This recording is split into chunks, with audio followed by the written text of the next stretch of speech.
ॐ नमो वरिहन्ताणं ॐ नमो सिरिसिद्धाणं ॐ नमो आयर्याणं ॐ नमो वेझायाणं नमो लोय सवसानं एसो पंच नमोकारो एसो पंच नमोकारो सव पावे पनासनो मंगलानं च सवेसिं पड़िममेहावै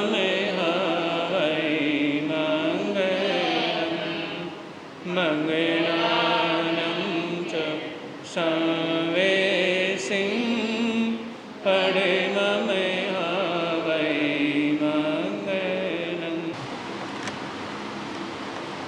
जिस देश में जिस भेष में जिस परिवेश में रहूं नमो अरिहंत नमो अरिहंत नमो अरिहंत कहूं जिस शान से जिस नाम से जिस जान में रहूं नमो अरिहंत नमो अरिहंत नमो अरिहंत कहूं जिस प्यारे से जिस ख्वारे से जिस संसार में रहूं नमो अरिहंत नमो अरिहंत नमो अरिहंत कहूं जिस ध्यान से जिस सम्मान से जिस जहान में रहूं नमो अरिहंत नमो अरिहंत नमो अरिहंत कहूं है समय नदी की धार के जिसमें सब बह जाया करते हैं है समय बड़ा तूफान परवल पर्वत झुक जाया करते हैं अक्सर दुनिया के लोग समय में चक्कर खाया करते हैं लेकिन कुछ ऐसे होते जो इतिहास बनाया करते हैं इतिहास बनाया करते हैं।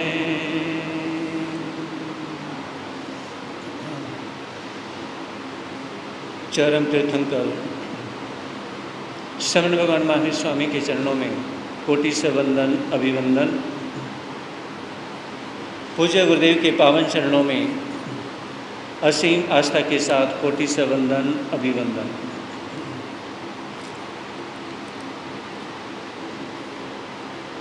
धर्म प्रेमी बंधुओं,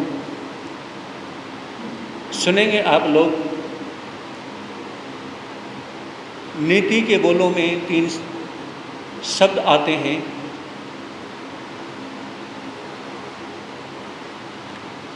कहा कि संतोष त्रियेषु कर्तव्य है सवदारी भोजन धने, त्रिषु चैव ने कर्तव्यो अध्ययने तब दानीय हो। 3 चीज़ों में संतोष करना चाहिए और 3 चीज़ों में संतोष नहीं करना चाहिए।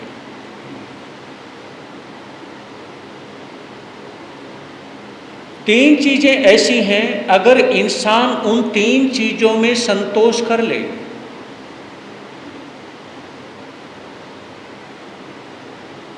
उन 3 चीज़ों से पूरी तरह से खुश रहे,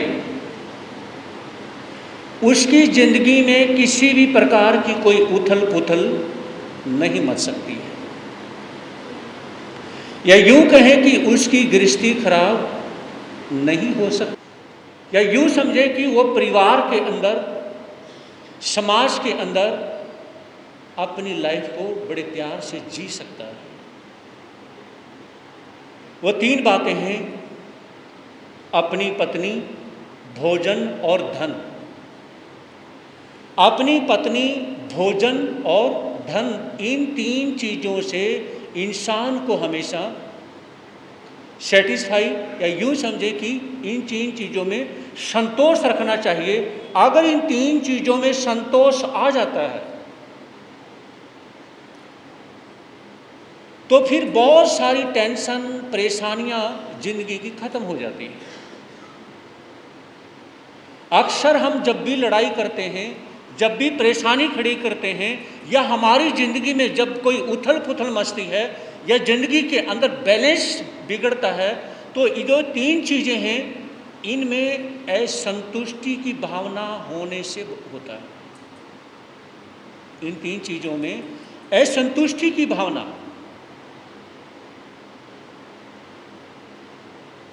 चाहे हम रामायण को लें, चाहे हम महाभारत को लें, बहुत ऐसी कहानियाँ, या बहुत बार ऐसा हुआ है कि इन 3 चीज़ों का अनबैलेंस जिंदगी में होने से, या हमारे माइंड में अनबैलेंस होने से, हम दूसरे के परिवार की तरफ देखना शुरू कर देते हैं।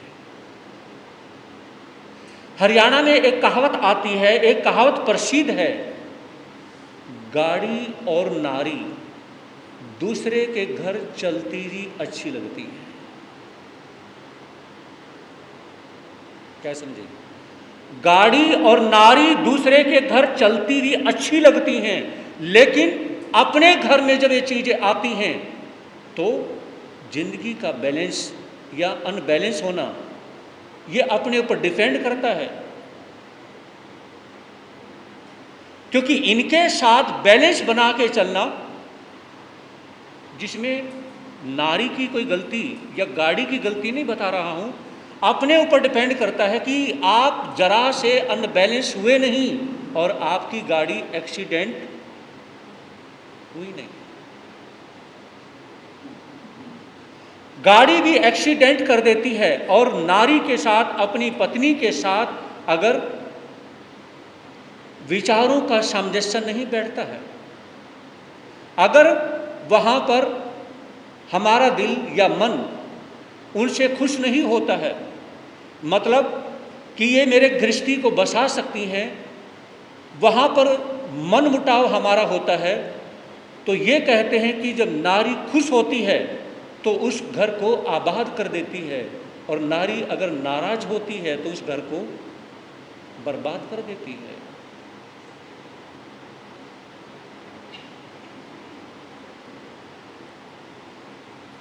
तो यहाँ पर कहा कि अपनी पत्नी से इंसान को खुश रहना चाहिए। जहाँ पर नारी का सम्मान होता है, वहाँ पर देवता भी नमस्कार करते हैं, वहाँ पर देवताओं का निवास होता है। तो धर्म प्रेमी बंधुओं, अपनी पत्नी के अंदर संतोष की भावना 12 पर जो श्राव के अणुवर्त है ना, हमारे 5 महावर्त और आपके 12 अणुवर्त है ना। अगर किसी श्रावक ने, किसी श्राविका ने, गौर से सुनना बात को, अगर आपने 12 अणुवर्तों में से एक भी अणुवर्त नहीं लिया है ना, 21 श्रावक के गुण हैं, उनमें से एक गुण आपके पास नहीं। श्रावक के 3 मनोरथ हैं, एक मनोरथ को भी आप धारण नहीं करते है ना। तो श्रावक की जो दिनचर्या है वो आपके आसपास भी नहीं, तो ये सामायिक जो करते हो ना, ये आपके किसी के काम के नहीं। क्या समझे? सामायिक से फिर आप ये सोचें कि बहुत पुण्य और लाभ कमा सकते हो, ये अपने मन से निकाल दो, उससे पुण्य नहीं मिलने वाला। क्योंकि 12 अणुवर्तों में जहाँ जो हमें पाप से बचाते हैं, जो हमें बुरी भावना से बचाते हैं, जो हमें बहुत सारी चीज़ों से बचाते हैं, हमें परिग्रह से बचाते हैं, अगर वो हमारी जिंदगी के अंदर ही नहीं है, गुण हमारी जिंदगी के अंदर नहीं है, तो श्राव की जो मेन मूलभूत चीज़ें हैं वो तो आपकी ज़िंदगी में एक भी नहीं। करते रहो अठाई, करते रहो आई मिल, महाराज जी मेरा 4 महीने का दिन का खाने का नियम करवा दो। किसी ने कहा जी महाराज जी मैंने नमक नहीं खाना जी, मैंने मीठा नहीं खाना, मैंने वो नहीं खाना, वो नहीं खाना। अरे जो मेन चीज़ें हैं वो करके दिखाओ ना। क्या समझे?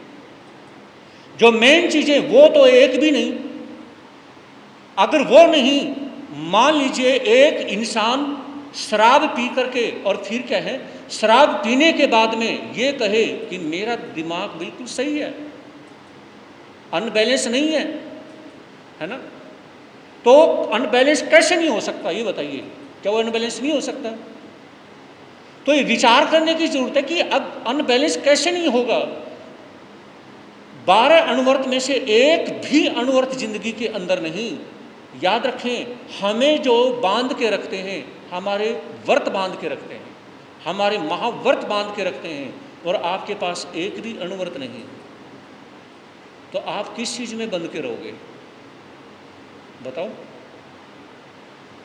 किस चीज़ में बंध के रहोगे? जब तक पानी 2 किनारों के बीच में बहता है, मर्यादा में बहता है, तभी तक क्या है, वो खेतों की सिंचाई करने में, प्यास बुझाने में, है ना, तब तक ही कामयाब है। अगर वो अपने किनारों को तोड़ दे, उसकी कोई लिमिट नहीं, मर्यादा नहीं, तो फिर वो तबाही मचाता है। तो इसलिए कहा गया है कि आपकी जिंदगी के अंदर अगर मर्यादा नहीं, अणुवर्तों की एक भी अणुवर्त नहीं, आपने एकासना कर लिया, आपने व्रत कर लिया 1 दिन का, यानी कि फास्ट कर लिया, वो व्रत तो कर लिया, लेकिन अणुव्रत नहीं किया, बताओ। श्राव के 12 अणुवर्तों में वो व्रत नहीं किए, लेकिन महाराज जी आज मेरा एकासना है, 2 दिन के बाद आज मेरा आइमिल है, बताइए। तो सबसे पहले, क्योंकि वो हमें माइंड से स्टैंड करते हैं, और आप माइंड से, मन से, इंद्रियों से अगर स्टैंड हो गए, तो फिर आप ये एकासने, आइमिल, व्रत ये तो करते रहोगे। ये तो कोई छुड़वाएगा ना तो नहीं छोड़ सकते। क्या समझे? और आपके पास जो मूलभूत चीज़ें खत्म हो गई, तो ये तो कभी भी छोड़ दोगे। किसी ने कह दिया कि भूखे मरने से क्या है, आप करोगे नहीं, फिर क्या समझे, करोगे नहीं। तो कहा कि अपनी पत्नी में संतोष करना चाहिए। और दूसरी चीज आती है भोजन। अपने घर में जो भोजन बनता है ना, उसमें संतोष करना चाहिए। ये कहा जाता है पत्नी, भोजन और धन ये पर्दे के पीछे ही अच्छी होती है। समझे नहीं? पर्दे के पीछे अच्छी होती हैं। अपने घर में आप क्या तो पूजा पाठ करते हैं, अपने घर में आप क्या खाते पीते हैं, ये किसी को शेयर ना करें। क्या समझे? क्योंकि अपने घर की पूजा पाठ जो भी करते हैं और अपने घर के अंदर जो आप भोजन करते हैं उसकी नज़र ना लगने दें। किसी भी पड़ोसी को, कोई आपका कितना भी खास हो, समझे नहीं, उसको अपनी रसोई तक ना आने दें। क्योंकि रसोई तक आने का मतलब ये पता चल जाता है कि इनकी घर की कमाई क्या है। जैसी कमाई होती है और कमाई के बलबूते पर वैसा ही खाना पीना रसोई ने, समझ रहे हो? ये बातें बहुत छोटी होती हैं, लेकिन ये बहुत बड़ी बातें हैं जो हमारे व्यक्तित्व को निखारती हैं। कभी भी किसी भी बाहरी या पड़ोस या समाज के किसी भी व्यक्ति को अपनी रसोई तक आने मत दीजिए। उसे अपने घर का खाना पीने की मत देखने दीजिए कि आपके पतीलों में क्या बनता है और क्या नहीं बनता है। क्योंकि किसकी भावना और किस लेवल पे खराब हो जाए कुछ नहीं कह सकते। परमात्मा भी किसी के दूसरे के माइंड की भावना को निकाल नहीं पाते हैं। तो आप और हम किस खेत की मूली हैं। फिर बात आती है कि धन, जो आप धन कमाते हैं उसमें संतोष रखो। जैसा भी कमाते हो, देखिए चाहे बहुत से व्यक्ति छोटे से छोटा कार्य करें, लेकिन कभी ये ना विचार करें कि मैं ये कार्य करता हूँ और ये दुनिया की नज़रों में बहुत छोटा कार्य है। उस कार्य से पाप ना हो, बस इतना सब कुछ है। जो भी काम करते हैं उस कार्य से पाप ना हो। तो जो आप धन कमाते हैं, उस धन के कमाने में चाहे कोई बंदा रेहड़ी लगाता है, चाहे कोई गोलगप्पे बेचता है, कोई कुछ भी बेचता है ना, लेकिन कोई मांस का, मदिरा का या गलत चीज़ का बेचना ना हो। लेकिन कोई कैसा भी कार्य हो, चाहे वो छोटा से छोटा कार्य कर रहा है, ये मन के अंदर भावना नहीं आनी चाहिए ये मेरा कार्य छोटा है। अरे आप उससे कमा के खा रहे हो, कोई पड़ोसी आपको नहीं दे के जाएगा। लोग बातें बनाने से बाज नहीं आएंगे, वो बातें तरह तरह की बातें बनाएंगे। लेकिन ये आपको सोचना जरूरी है कि जब घर से बाहर निकलते हो तो आपको वही काम आपका साथ देता है जिस काम से आप कमा के खाते हो। और एक बात और समझनी जरूरी है, जो भी काम कर रहे हैं उस काम को कहें, उसे सिर झुका के, हाथ जोड़ करके, भगवान का नाम लेके वो कार्य करो। क्योंकि वो कार्य कहें जो कार्य आपको कमा रहा है, आपको खिला रहा है, आपके परिवार का जो पेट भर रहा है, आपकी हर रोजमर्रा जीने की जो जिंदगी है उसको की जो आवश्यकताएं हैं जो पूरी कर रहा है, उस कार्य के प्रति समर्पित हो जाएं। जिस कार्य के प्रति जो आपकी रोजी रोटी है, अगर रोजी रोटी के प्रति समर्पित नहीं हुए, हाँ जी, तो फिर आप भगवान के प्रति क्या समर्पित हो जाओगे बताओ। जो इंसान अपनी रोजी रोटी के प्रति समर्पित नहीं हुआ, वो धर्म के प्रति कैसे समर्पित हो जाएगा? वो गुरु के प्रति कैसे समर्पित हो जाएगा? हो सकता है? नहीं हो सकता। तो जो आप कार्य कर रहे हैं, यानी कि धन कमा रहे हैं, उस धन के अंदर बस वो गलत ढंग से ना कमाया हुआ हो, उस धन के में आप संतोष रखें कि जो भी मुझे मिला है वो सही मिला है। अब तीसरी बात,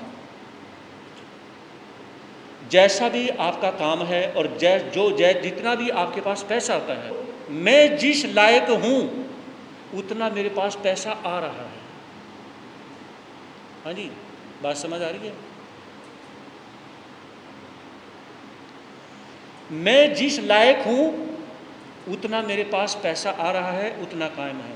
मैं जिस लायक हूं ही नहीं तो मैं करोड़पति कैसे बन जाऊंगा, मैं अरबपति कैसे बन जाऊंगा? क्योंकि मैं उस लायक नहीं हूं। जिस लायक हूं परमात्मा ने उस लायक मुझे बनाया है और उतना मुझे पैसा दे रहा है, उतना मुझे काम दे रहा है ना, उतनी मुझे रोजी रोटी दे रहा है, और मैं जिस लायक हूं ही नहीं तो उतना मुझे नहीं मिलता।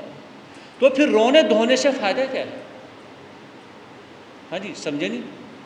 रोने धोने से फायदा क्या है? मुझे ये बताएं कि आप जब ये विचार करेंगे जिस लायक था वो मुझे मिल गया, जिस लायक में था ही नहीं वो मुझे परमात्मा ने नहीं दिया, मेरे कर्मों ने नहीं दिया, मेरे सौभाग्य ने, मेरी किस्मत ने वो नहीं दिया। जब मैं उस लायक हो जाऊंगा तो मैं करोड़पति भी बन जाऊंगा, मैं अरबपति भी बन जाऊंगा, है ना। तो धन के बारे में ये विचार करें कि जितना सा मैं हूँ उतना सा मिल रहा है, जैसा मैं हूँ उसे मिल रहा है, तो किसी के आगे रोने से धोने से कुछ नहीं होगा। नंबर 4, आप कभी किसी के आगे अपने बिजनेस का रोना मत रो।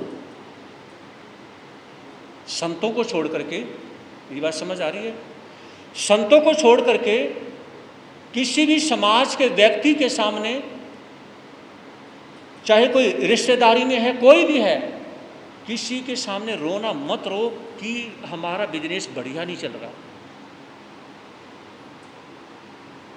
अगर आपने रोना रो दिया कि हमारा बिजनेस बढ़िया नहीं चल रहा है और आपको जरूरत पड़ गई 10-15 पेटी या कुछ भी, तो आपको मिलेगा नहीं। क्यों नहीं मिलेगा? क्योंकि इसका बिजनेस तो चल ही नहीं रहा और ये मांगने के लिए आ गया। तो आपका जो बिजनेस चल रहा है उसमें कभी किसी को ये मत कहो कि मेरा तो कुछ भी नहीं है, मेरा तो बस रोटी भी मुश्किल से चल रही है, मेरा तो काम ही नहीं चल रहा है, 1 महीना हुआ, बोनी नहीं हुई, ये नहीं हुआ, तो अब तो क्या है, काफ़ी टाइम हो चुका है। तो इस प्रकार की बातें ना करें। ये कहें कि मेरा बस गुजारा बढ़िया चल रहा है, परमात्मा की दया से अच्छे से टाइम पे 2 रोटी खा रहा हूँ, कोई दिक्कत परेशानी नहीं है। आपकी रिस्पेक्ट, आपकी इज्जत समाज के अंदर बनी रहेगी। अगर आपने ये बोल दिया कि 1 साल से तो बिल्कुल काम ही नहीं है, और तो उसमें ज़रा सा मुँह बना लिया, तो उस ज़रा से मुँह बनाने में और 1 साल से काम नहीं है उसके होने में, तो क्या होगा? आपको लेना देना पड़ गया तो बहुत मुश्किल आ जाएगी, बहुत मुश्किल आएगी। कभी भी अपने घर की बातों पर से पर्दा मत उठाओ। उस संत के सामने जाके पर्दा उठाओ जो यानी कि आपकी समस्या का समाधान कर सकता है, वहाँ उठाएं। लेकिन किसी भी गृहस्थी के सामने अपने घर की बात ना उठाएं। समझे नहीं? ये किससे संबंधित है? ये धन से संबंधित है। अगर धन आप कमाना चाहते हैं तो कमाइए, लेकिन उसमें संतोष भी रखिए। हाँ, ज़्यादा से ज़्यादा बड़ा बिजनेस करना चाहते हैं आप, करो बड़े से बड़ा बिजनेस, लेकिन जब भी जितना पैसा आ रहा है उसमें खुश रहें, संतुष्ट रहें कि परमात्मा की कृपा से इतना तो मिल गया। मैं तो इस लायक भी नहीं था, जो महीने में मैं 20,000 कमाता हूँ, मैं तो इस लायक भी नहीं हूँ, लेकिन परमात्मा की कृपा से, मेरे कर्मों की, मेरे पुण्य कर्मों की वजह से इतने पैसे तो मिल गए। इतने भी ना मिलते तो मैं क्या करता, बताओ? कोई पड़ोसी तो देने वाला है नहीं, पड़ोसी या कोई रिश्ते में एक टाइम की रोटी नहीं दे सकता, तो उनके सामने रोने से फायदा क्या? पंचतंत्र संस्कृत के ग्रंथ में एक बात आती है कि जब आपके ऊपर परेशानी आ जाए और उस परेशानी को अगर आप शेयर नहीं करेंगे तो अंदर जलसते रहेंगे, भूनते रहेंगे, कूटते रहेंगे। उस परेशानी को गुरु को बता दें, और अगर किसी गुरु को नहीं बता पा रहे हैं तो अकेले में खुले मैदान में जाएं और परमात्मा को याद करें, और जो बात है उसमें बोल दें, जो बात है उसमें बोल दें, भले ही सुनने वाला कोई नहीं हो। यूँ सोचे कि परमात्मा तो सुन रहा है, आपके मन की भड़ास निकल जाएगी, है ना, और वो बात आप बोल भी देंगे और वो बात किसी के कानों में जाएगी भी नहीं। तो खुले मैदान में जाकर के, आकाश के नीचे परमात्मा को याद करके, मुंह उठा करके, हाथ जोड़ करके कि हे प्रभु, ये बात मैं अपने मन की बात आपको बता रहा हूँ, मेरी समस्या दूर करें, और जैसा भी है उसमें बता दें, तो आपके घर की बात और कहीं नहीं जाएगी। फिर आगे कहा कि 3 चीजों में संतोष नहीं करना चाहिए। अभी 3 बातें क्या थी? 3 चीजें थी कि जिनमें संतोष करना चाहिए, पत्नी में, भोजन में और धन में। लेकिन 3 चीजें ऐसी हैं वो ज़्यादा से ज़्यादा करना चाहिए, उनमें संतोष नहीं करना चाहिए, उनमें हाथ पे हाथ रख के नहीं बैठना चाहिए। वो 3 चीजें हैं: अध्ययन, किसी भी धार्मिक पुस्तक का अध्ययन हर रोज करें। ये विचार करें मैं ज़्यादा से ज़्यादा कोई शास्त्र, कोई भी धार्मिक पुस्तक उसका ज़्यादा से ज़्यादा स्वाध्याय करूं, उसमें कोई लिमिट ना रखें, तो वो ज़्यादा से ज़्यादा करें। दूसरी चीज़ तपस्या करें, और तीसरी चीज़ है दान। इन 3 चीज़ों में क्या है, कभी भी संतोष नहीं करना चाहिए। क्या समझे? कभी भी संतोष नहीं करना चाहिए। लेकिन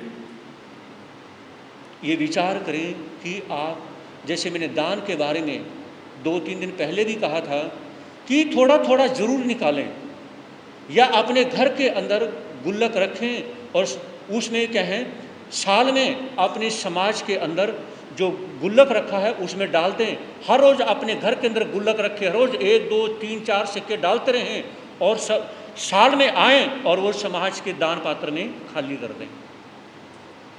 इससे और कुछ नहीं, आपकी हैबिट बन जाती है, आपकी आदत बन जाती है कि हाँ मुझे ये निकालना है, ये धर्म खाते के लिए निकालना है। तो उसमें दान, यानी कि ये विचार करने की ज़रूरत है। बहुत से तो ऐसे भी हमारे पास दिल्ली से, हरियाणा से बहुत ऐसे भी श्रावक परिवार आते हैं जो ये विचार करते हैं हम अपनी कमाई का 1%, 2% हर महीना निकालेंगे।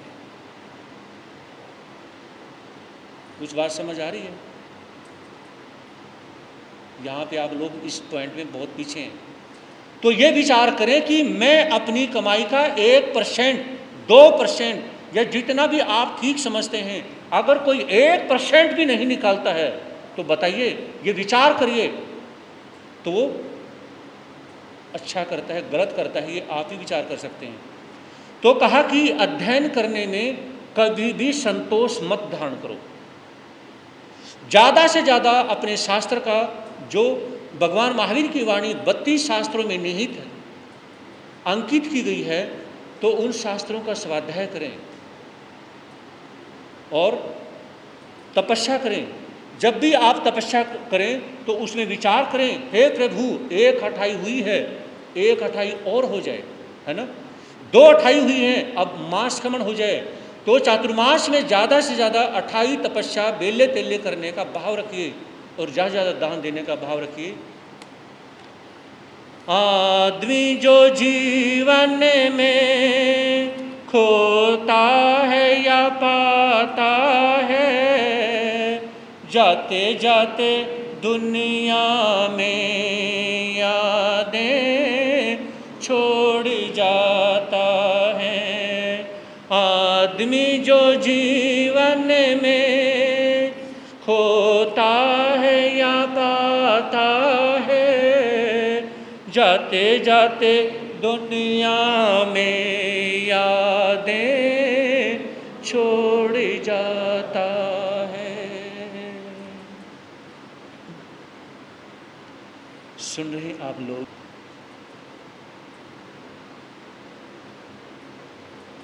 जो सत्य पे आधारित है। भगवान महावीर ने भी ये फरमाया है कि अगर इस ब्रह्मांड के अंदर कोई भगवान है तो वो सत्य ही भगवान है, जबकि खुद परमात्मा, खुद केवल ज्ञान और केवल दर्शन को धारण करने के बाद भी ये नहीं कहा कि मैं भगवान बन चुका हूँ, है ना। तो सत्य ही भगवान है। अगर कोई सत्य को धारण करता है तो समझो वो परमात्मा को धारण करता है। बालव मानव जीवन पुष्प मनोहर, सत्य सुरभि है अति प्यारी, बिना सुरभि के पुष्प जगत में पाता है अपयश भारी। कहा कि इस संसार के अंदर सबसे अच्छी सुगंध कौन सी है? इस संसार में सबसे अच्छी सुगंध कौन सी है?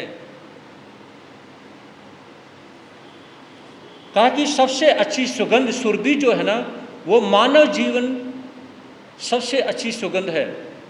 इसमें जो मानव जीवन है ये एक प्रकार से ऐसा फूल है। तो इस मानव जीवन की, इस मनुष्य गति कि मतलब इस जीवन की सबसे अच्छी सुगंध है। क्यों?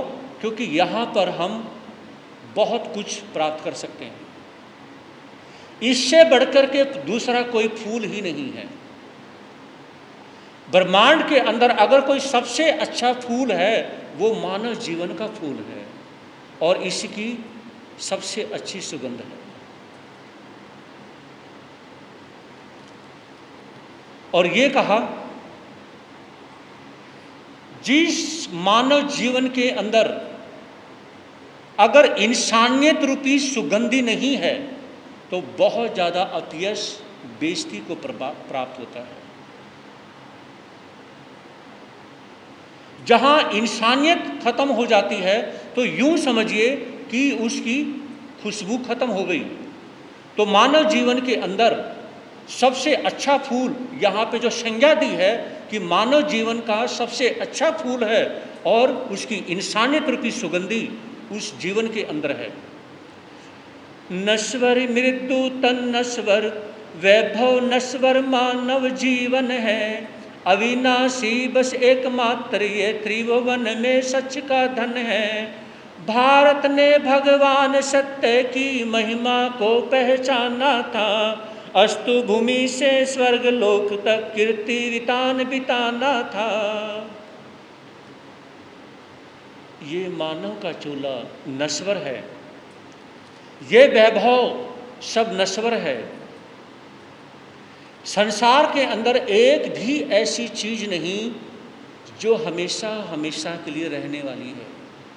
यहाँ पर कवि ने कहा, हर चीज इस संसार के अंदर नष्ट हो जाएगी, कोई भी चीज हमेशा के लिए नहीं रहती। अगर कोई चीज हमेशा के लिए रहेगी तो वो क्या है? सत्य कभी नष्ट नहीं हो सकता है, सच्चाई को कभी खत्म नहीं किया जा सकता है। तो जो इंसान सत्य को धारण करता है तो उसका सत्य हमेशा हमेशा के लिए रह जाता है। और कहा कि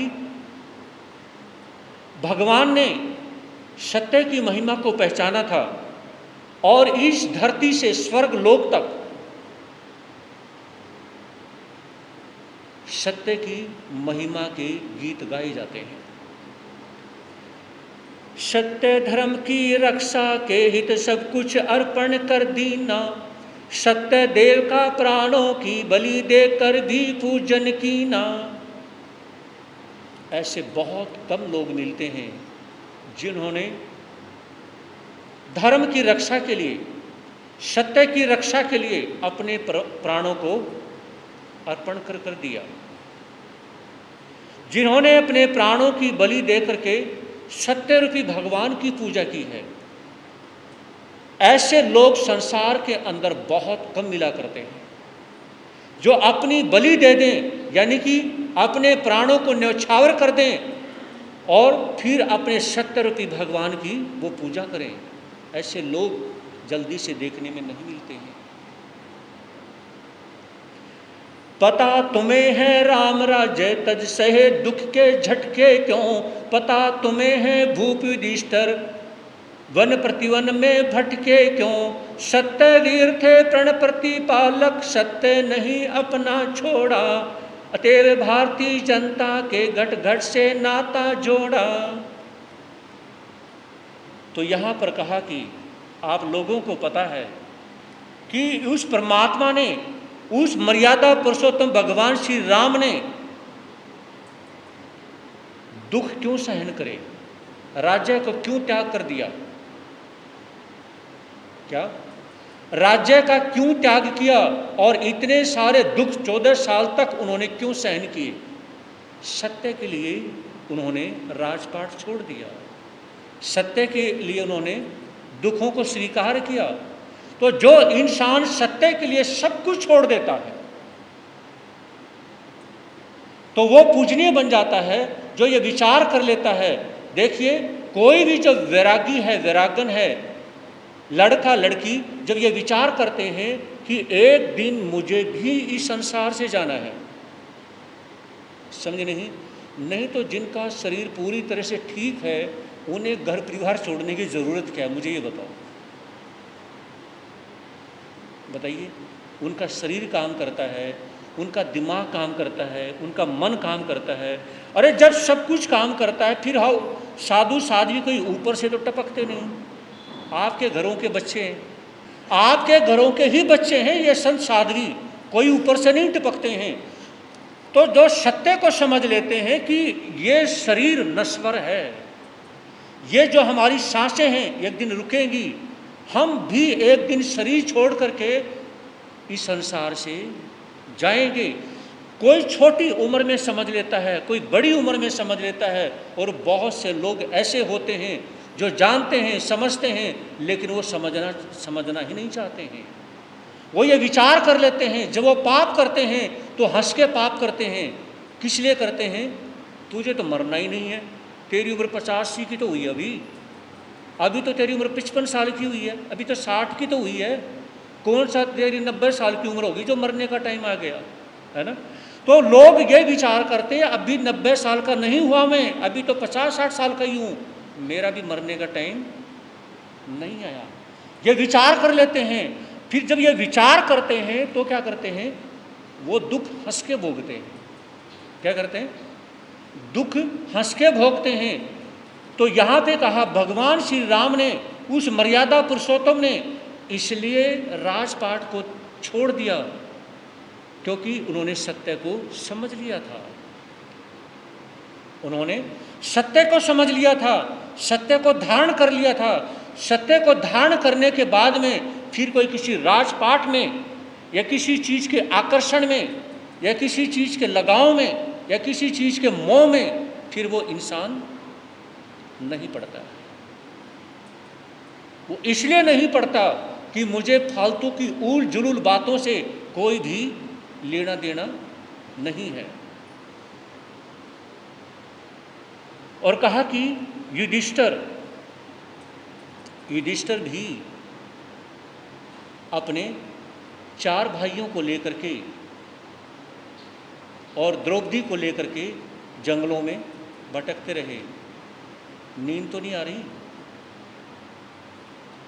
जिसने सोना होता ना, प्रवचन में जरूर सो जाते हैं, है ना। जिसने सोना होता है प्रवचन में जरूर सोते हैं, क्योंकि प्रवचन में ज़्यादा मीठी नींद आती है। कोई उठाने वाला नहीं, हिलाने डुलाने वाला नहीं, है ना। उनको पता है कि 1 घंटा प्रवचन होगा, उससे पहले तो कोई कुछ बोलेगा नहीं, आराम से बैठे बैठे सोते रहो। तो जिसने यानी कि नहीं समझना, वो इंसान प्रवचन में जरूर सोएगा, चाहे कोई साधु है, साध्वी है, कोई गृहस्थी है, कोई भी है। अरे प्रवचन में सोने का मतलब क्या है ये बताइए।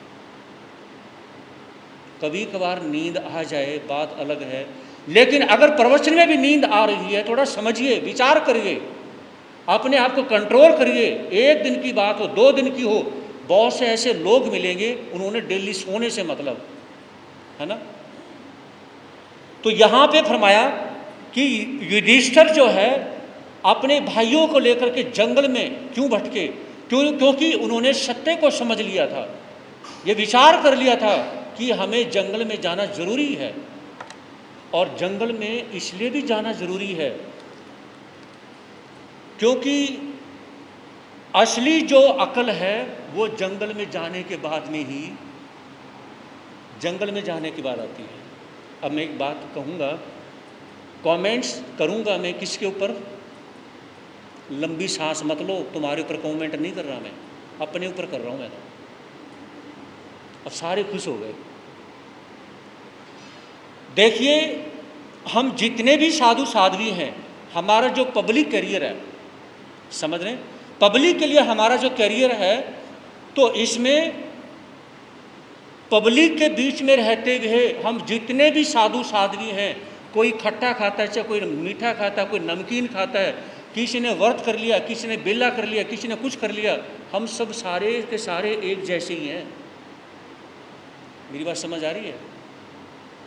बॉबी भाई, केवल कृष्ण, हाँ बिट्टू भाई, हम जितने भी साधु साध्वी हैं, हम सारे के सारे एक ही थाली के चट्टे बट्टे हैं, समझ रहे हो। लेकिन ये आप लोगों की दिमाग में गड़बड़ी हो सकती है कि आप एक किसी अन्य संत से जुड़ गया, वो किसी और की बुराई करने लग जाता है। एक किसी और संत से जुड़ गया, वो किसी दूसरे की बुराई करने लग जाता है। ये आप लोगों में गड़बड़ी है ना, और हम सारे एक जैसे ही हैं। मतलब जो पब्लिक के बीच में रहते हैं, कोई कैसे रह लिया, कोई मोटा कपड़ा पहन लिया, किसी ने पतला पहन लिया, किसी ने ये कर लिया, किसी ने नमक छोड़ दिया, किसी ने जमीन कंद छोड़ दिया, किसी ने 10 चीज़ें खा ली, किसी ने 2 खा ली, इनसे कुछ नहीं फर्क पड़ता। मेन है अपनी आत्मा को समझना, अपने संयम को, ये मेन चीज़ें हैं, ये धारण करना। और एक बात कहना चाहूँगा, उत्तराधन सूत्र में भगवान महावीर ने फरमाया है, अगर कोई 100%, विजय भाई डेली आते हैं, सेवा पूछ के जाते हैं, ये कहा कि कोई 100% अगर संयम का पालन करना चाहता है, कितने %? 100%, तो वो पब्लिक को छोड़ दे, वो समाज को छोड़ दे, वो कहाँ चला जाए? जंगलों में जाए, और ये भी ना बताए मैं कहाँ पे हूँ, किसी का नंबर नोट ना करे। ऐसा कोई साधु साध्वी नहीं जिसके पास नंबरों की डायरी नहीं मिलेगी। और आज तो सोशल मीडिया से ऐसा कोई संत नहीं जो जुड़ा हुआ ना हो। समझ रहे मेरी बात को? ये बात सभी के ऊपर, हम अपने ऊपर कमेंट कर रहा हूँ मैं, तो ये बात सभी के ऊपर लागू होती है। बताइए, पब्लिक को छोड़ करके जंगल में जाता कौन है? बताइए, कोई जाता है? तो हम सभी के सभी एक जैसे ही हैं। आप अपने आप को डिस्टर्ब ना करें, अपने आप को अपसेट ना करें। हमारे पास आए, आपका भला होता है, भला करें, लेकिन हमारे पीछे अपने आप को अपसेट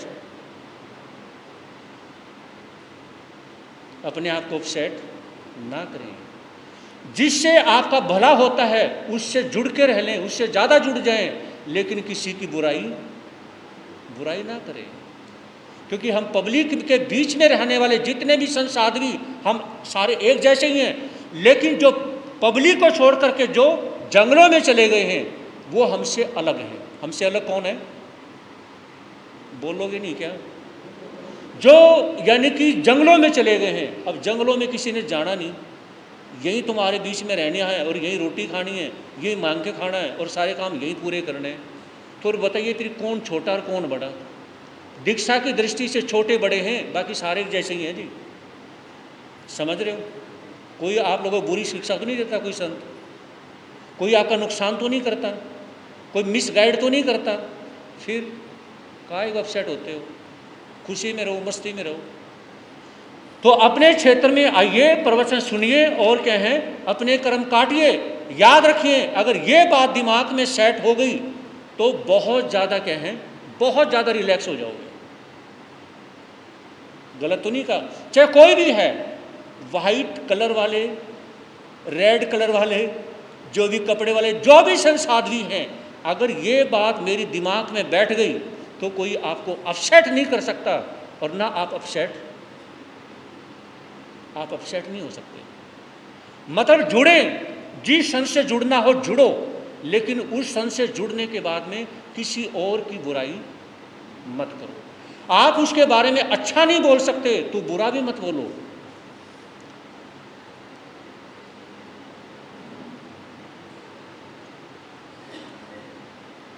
आज विश्व में कली के कारण बड़ा असत्य भयंकर है। बूढ़े बालक युवा सभी के मन में कर बैठा घर है। मर्द कहाँ वे जो निज सुख से कहते थे, जो करते थे अपने प्रण की पूर्ति हेतु, जो हंसते हंसते मरते थे। कहा कि आज इस संसार में, इस विश्व के अंदर अगर कोई चीज सबसे ज्यादा बड़ी है, कौन सी? इस संसार में सबसे ज्यादा चीज कौन सी बड़ी है? गौरव, जयंत, बताइए। इस संसार में सबसे ज्यादा एक चीज ऐसी है, हर रोज बढ़ रही है, इतनी ज्यादा बढ़ रही है कि इतनी तो पब्लिक भी नहीं बढ़ रही। बोलो, वो है झूठ। क्या बढ़ रही है? झूठ, है ना? यूँ समझिए, जो जितना ज़्यादा पढ़ा लिखा है, जितना ज़्यादा ओवर स्मार्ट है, है ना, जितनी ज़्यादा नॉलेज है वो उतना ज़्यादा झूठ बोलता है ना, ये देखने को मिलता है।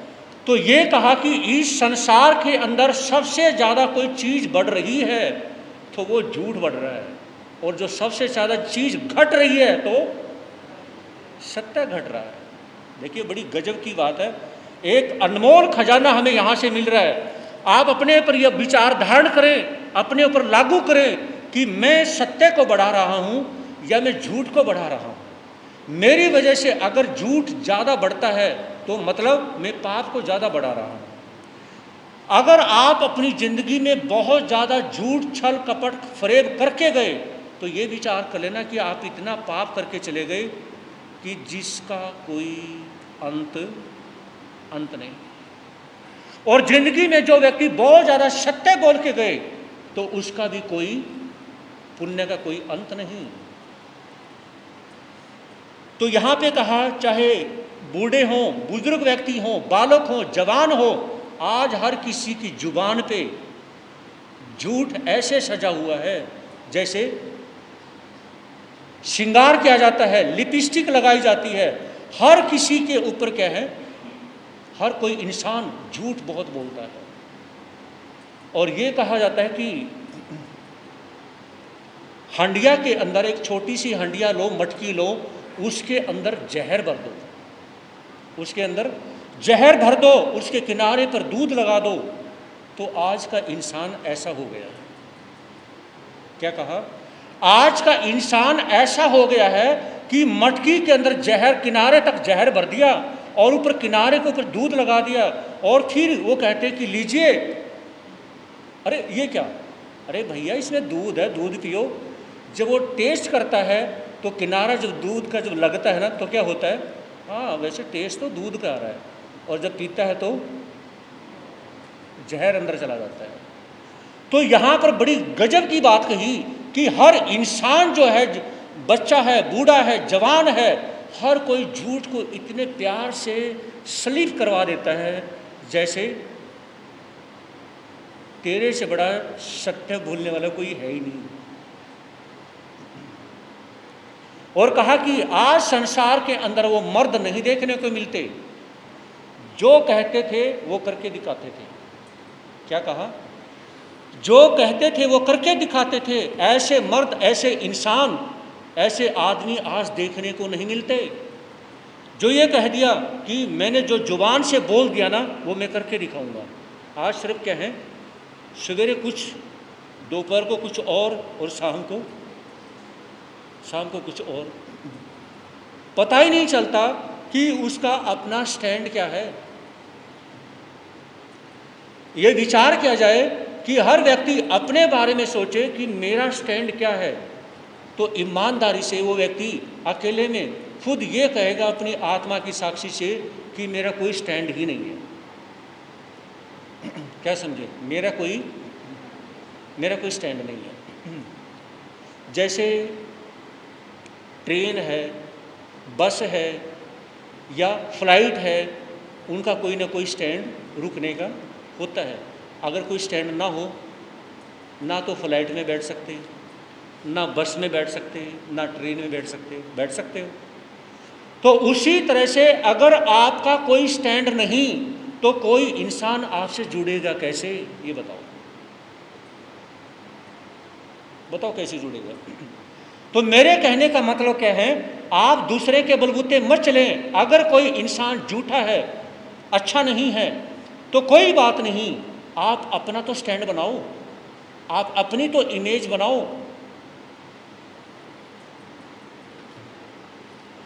गाड़ी के पहिए की मानिन पुरुष वचन चल आज हुए, सुबह कहा कुछ, शाम कहा कुछ, टोके तो नाराज हुए। अखिलेशों के रंगमंच से ही असत्य की छे, आओ फिर से सत्य प्रभु की बोले जग में जय जय जय। ये कहा कि जैसे जब कीचड़ में से गाड़ी निकलती है ना तो क्या होता है, उसके पहिए पे बहुत सारी गीली मिट्टी लग जाती है, और जब वो गाड़ी आगे चलती जाती है और मिट्टी वो जो गारा होती है वो उतरती चली जाती है। तो अभी अभी तो मिट्टी चिपकी थी और अभी अभी उसने उतरना भी शुरू कर दिया। तो इसी प्रकार से आज के इंसान हैं जो कि कोई स्टैंड उनका नहीं, यानी कि अभी वो ऐसा लगता है जैसे अभी आपसे जुड़ गए और थोड़ी देर में ऐसा लगता है कि मेरे से टूट भी गया,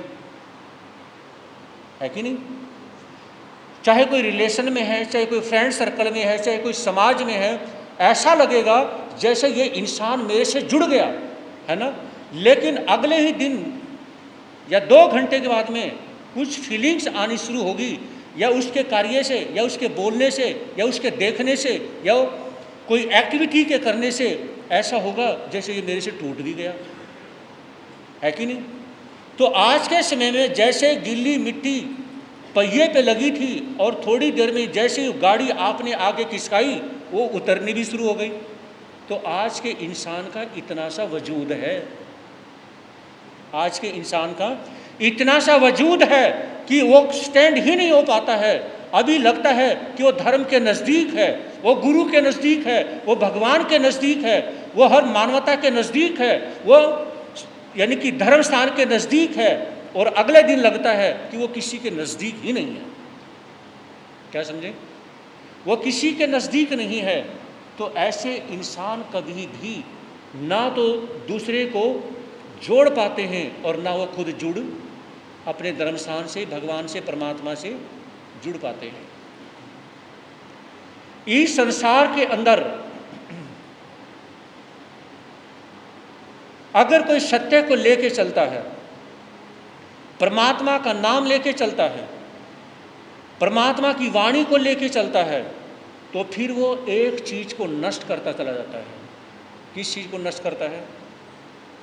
असत्य को नष्ट करता है, पाप को नष्ट करता है, अपनी बुरी भावना को नष्ट करता है, अपनी बुरी सोच को नष्ट करता है, अपनी बुरी आदतों को नष्ट करता है ना। अपने घर से बहुत सारी बुरी चीज़ों को वो नष्ट कर देता है। जो व्यक्ति परमात्मा के धर्म के नज़दीक आता है, गुरु के नज़दीक आता है, तो बहुत सारी चीज़ों को वो नष्ट कर देता है। जिंदगी से अच्छे हैं, अच्छे हैं धर्म के 2-4 दिन, 100 वर्ष की जिंदगी से अच्छे हैं, अच्छे हैं धर्म के 2।